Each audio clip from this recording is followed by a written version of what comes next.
د یو داسې چاپیریال تصور وکړئ چیرې چې د ټوپک، مخدره توکو، جعلي اسنادو، هک شوي حسابونو، هک شوي سافټویرونو او حتی د انسان وژنې قراردادونه عام وي.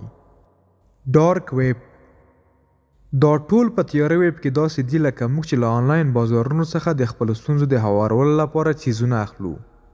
خو په رښتیا هم آیا ډارک ویب همدونه ډارونکی دی؟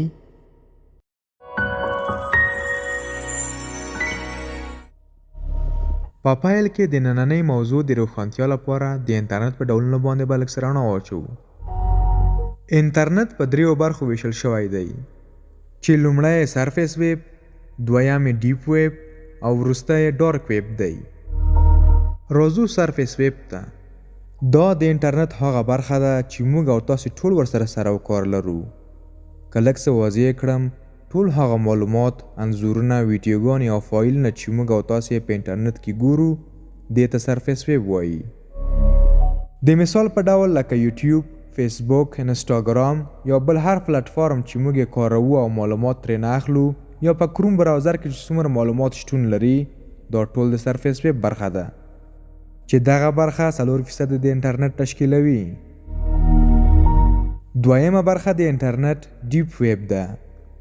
هر څه چې تاسو ورته قانوني لاسرسی لرئ مګر د لټون انجنونو له لارې د لاسرسي وړ نه وي، دا ډیپ ویب ده. په ډیپ ویب کې هر څوک خپل معلومات ته لاسرسی لري مګر د نورو ته نه. د مثال په ډول جیمیل، دغه برخه 95% د انټرنیټ تشکیلوي. اوس راځو د انټرنیټ دریمه برخه ته چې زموږ د مبحث اصلي برخه ده، ډارک ویب یا تیاره ویب.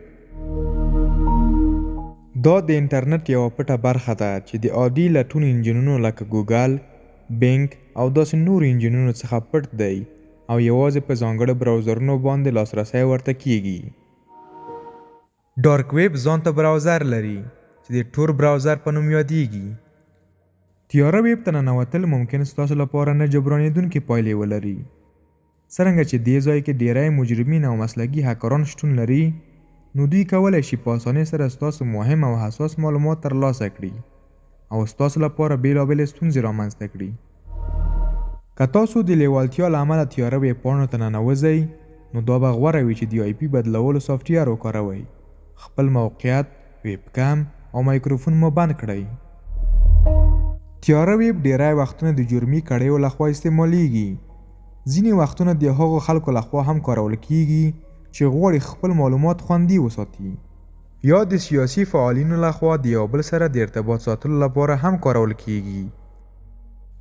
د تیاره ویب د ټولو افسانو په منځ کې د کوم حقیقت چې یو څه وروسته څرګند شوی دی هغه سره کوټه ده چې لا هم په اسرار او تیاره کې پټه ده.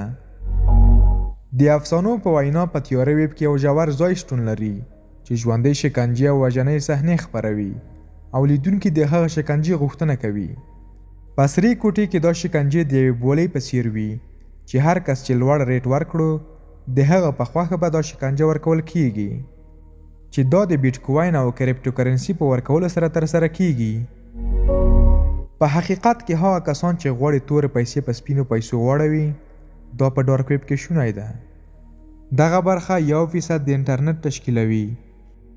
نو زما سپارښتنه تاسو ته دا ده چې هیڅکله هم کوشش مه کوئ ډارک ویب ته د ننوتلو هڅه وکړئ. دا و زموږ چمتو شوي معلومات. هیله ده چې د خوښۍ وړ مو ګرځېدلي وي. د داسې نورو معلوماتو لپاره زموږ چینل در سره سبسکرایب او په کمنټونو کې مو خپل نظرونه را سره شریک کړئ.